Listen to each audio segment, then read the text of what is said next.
اللهم صل على سيدنا ومولانا محمد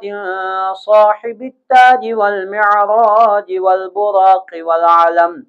دافع البلاء والوباء والقهط والمرض والعلم، اسمه مكتوب مرفوع مشفوع منقوش في اللوح والقلم، سيد العرب والعجم، جسمه مقدس معطر مطهر منور في البيت والحرم، شمس الضحى بدر الدجى صدر العلا نور الهدى، نور الهدى كهف الوراء مصباح الظلم، جميل الشيم شفيع الأمم، صاحب الجود والكرم، والله عاصمه وجبريل خادمه والبراق مرقبه، والمعراج سفره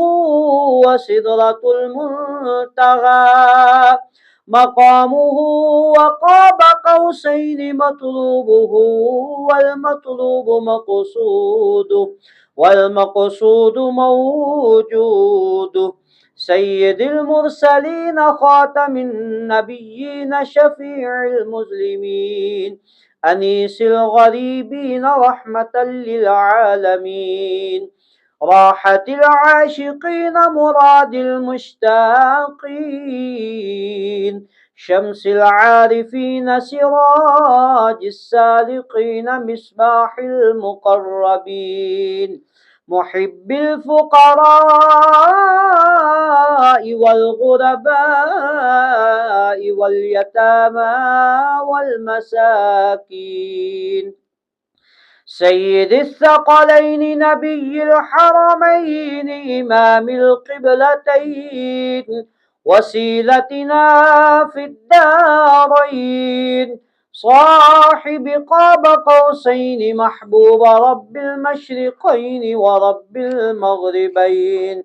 جد الحسن والحسين، جد الحسن والحسين، جد الحسن والحسين، مولانا ومولى الثقلين أبي القاسم محمد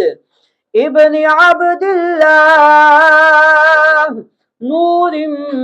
من نور الله، نور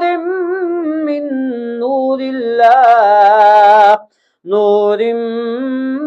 من نور الله، يا أيها المشتاقون بنور جماله، بلغ العلا بكماله، كشف الدجى بجماله، حسنت جميع خصاله، صلوا عليه وآله.